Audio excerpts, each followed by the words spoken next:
안녕하세요. 어떤 일로 연락 주셨을까요?에 대한 변협 등록 가사법 형사법 전문 변호사 지재훈 변호사입니다.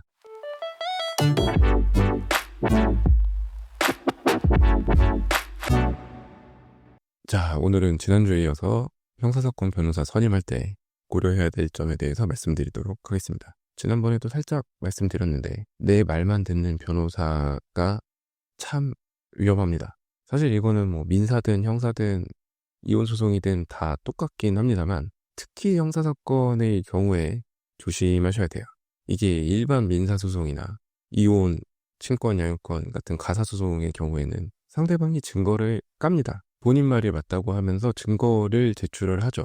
그럼 이제 그걸 보고 그에 대한 반박을 하고 보통 이렇게 진행이 되는데, 물론 이제 함정을 파는 경우도 없진 않습니다만 어쨌든 언젠가는 증거를 보여주고 자, 할 말 있으면 해봐 뭐 이렇게 얘기를 하죠.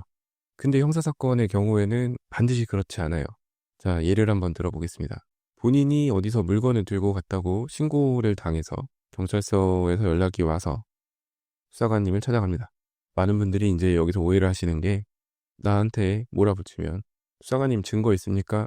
라고 증거 있어요? 예? 뭐 이런 식의 얘기를 할 수 있을 거라고 생각을 하는데, 그런 식의 조사는 이루어지지 않습니다. 제가 지난번에도 말씀드렸다시피 상대방은 개인이 아니라 국가예요. 그리고 형사 재판이 아니라 수사 과정에서는 가지고 있는 증거 모두 다 까보세요 할 수가 없습니다. 재판에 넘겨져야 그제서야 수사 기록을 볼 수가 있어요. 형사분이 친절하게 CCTV 보여주면서 이 행동은 왜 했는지 이런 식의 조사는 하지 않습니다. 모니터 살짝 보여주고 이거 본인 맞죠? 네. 끝이에요.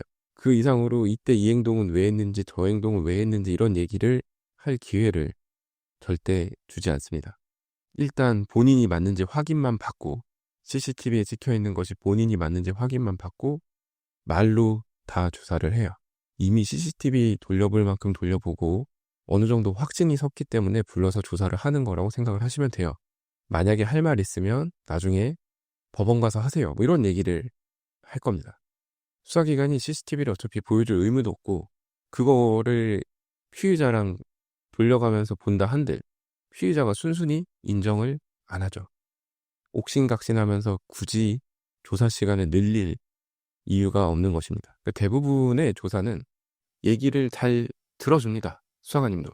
근데 그 얘기를 믿어주지는 않아요. 얘기 들을 거 실컷 다 듣고 조서에 지장까지 찍으면, 근데 내가 CCTV에서 본 거랑은 좀 많이 다르니까 한번 잘 생각을 좀 해보세요 뭐 이러고 쓱 사라집니다. 어떡하지? 라는 생각이 뒤늦게 들지만 이미 조서에 적힌 내용을 되돌릴 수가 없죠. 그래서 제가 처음부터 변호사 도움을 제대로 받으시라고 말씀을 드리는 건데, 그래서 내 말만 듣는 변호사가 참 위험합니다. 형사사건 의뢰인분들이 이제 상담을 오시면 대부분 이미 본인 나름의 스토리가 있으세요. 어떻게 된 사건인지, 왜 자기는 억울한지, 그리고 상대방이 어떻게 거짓말을 하고 있는지, 이 스토리가 굉장히 구체적이고 정교한 분들도 계세요. 그리고 상담하면서 기대하시는 게 뭐냐면 앞에 앉은 변호사가 그 스토리를 들어보고 맞아요, 그렇군요, 분명히 억울하시겠네요 라고 말해주는 거예요. 이걸 나쁘다고 할 순 없어요. 사람이 억울하고 무서운 상황에 처하면 자기 편이 되어줄 사람을 찾는 것이 자연스러운 심리니까요. 근데 이제 그 심리를 이용해서 수임을 하면 안 되겠죠.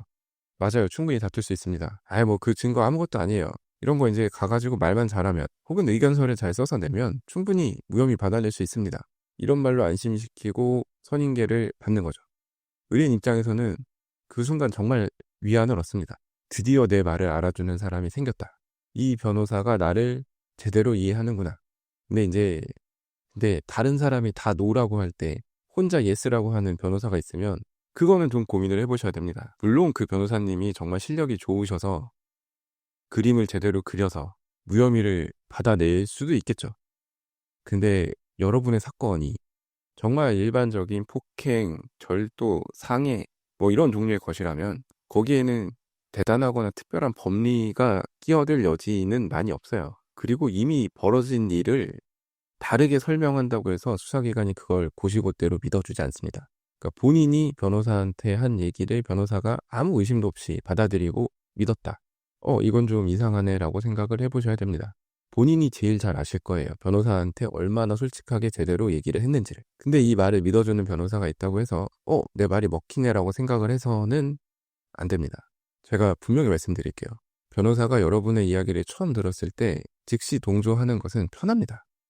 맞아요. 그렇죠. 그럴 수 있죠. 그러니까 선생님 말씀은 이렇다는 것이죠. 라고 하는 게 어렵지 않습니다. 그 자리에서 의뢰인 기분 좋게 만들고 신뢰 얻고 선임료 받는 거 어렵지 않아요. 눈 딱 감고 하면. 근데 저는 그게 잘 안 되더라고요. 왜냐면 그렇게 했을 때 결과가 뻔히 보이기 때문입니다. 그리고 제가 충분히 말씀을 드리고 확인에 거듭을 해도 결국에는 사실과 다르게 얘기하시는 분들이 계세요. 경찰서 가서야 이제 제대로 말씀하시는 분들이 계신데 그때라도 솔직하게 말씀을 해 주시면 뒤늦게 좀 의견서를 잘 제출을 해서 사건의 방향을 바꿔보려는 시도를 할 수 있죠. 근데 이제 끝까지 인정을 안 하시고 증거를 안 보여주는 수사관 탓을 하면서 내 말이 맞다고 우기시는 경우에는 저도 그 이상은 도와드리기가 어렵죠. 그러니까 진짜 변호사가 사실 해야 되는 일은 의뢰인의 스토리를 수사기관의 눈으로 뜯어보는 거예요. 뭐 이런저런 말씀을 하셨을 때 이 부분에 증거가 있으신가요? 혹은 수사관이 이러한 점을 물어볼 텐데 이거에 대해서 어떻게 생각하세요? 거기에 CCTV가 없다고 정말 확신을 하고 계신데 아닐 수 있습니다. 뭐 이런 식의 질문을 하면 의뢰인 입장에서는 불편하고 기분 나쁠 수 있어요. 이 변호사가 나한테 시비를 거는 것 같고 내가 거짓말쟁이 취급받는 것 같기도 하고 근데 이게 정확히 형사사건 피의자 조사를 대비하는 변호사가 해야 되는 일입니다. 진짜 큰 펌에서는 실제 조사실 같이 만들어 놓고 시뮬레이션을 돌리고 뭐 그런다고 하더라고요.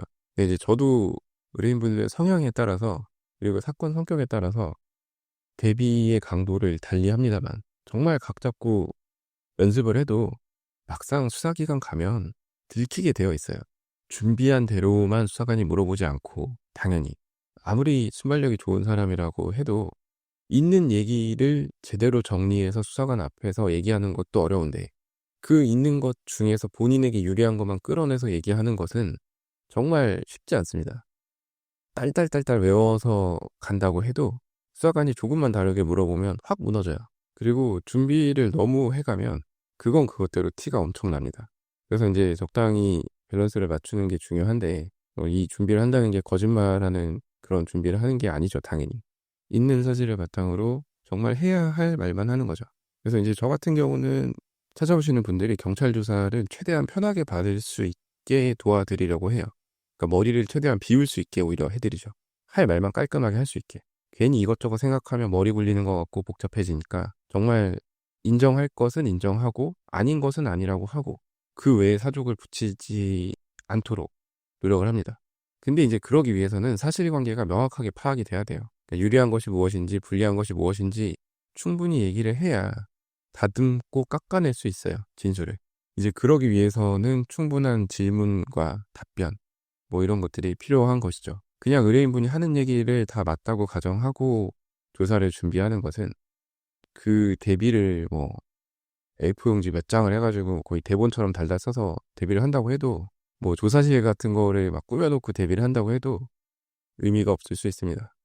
그러니까 이제 정리하자면 여러분의 스토리에서 구멍을 찾아내서 혹은 썩은 부분을 찾아내서 증거와 배치되는 지점을 찾고 혹은 다른 증거로 충분히 반박될 수 있는 지점을 찾고 진술의 일관성 없는 부분을 집요하게 파고 들어서 썩은 부분을 도려내고 구멍이 무엇인지 확실히 하고 이런 게 경찰 조사 대비에 있어서는 중요합니다.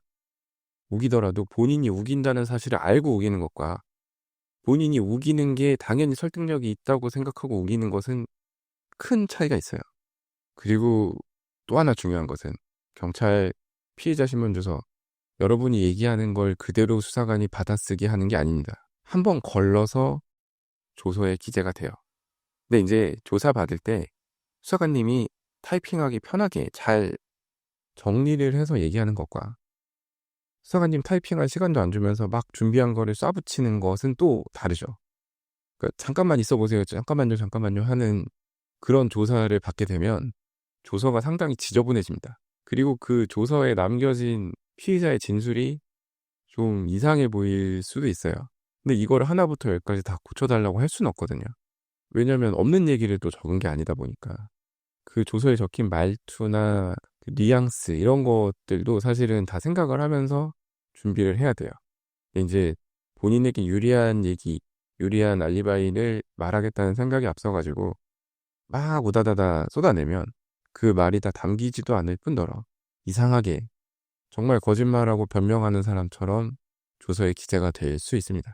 네, 그러니까 이런 거를 다 생각을 하셔서 형사사건 변호사 선임할 때 좀 따져보고 선임을 하셔라. 그리고 제가 오늘 말씀드린 내용을 좀 생각을 하시면 상담 받으실 때 질문할 내용도 조금은 달라질 수 있을 거라고 생각을 합니다.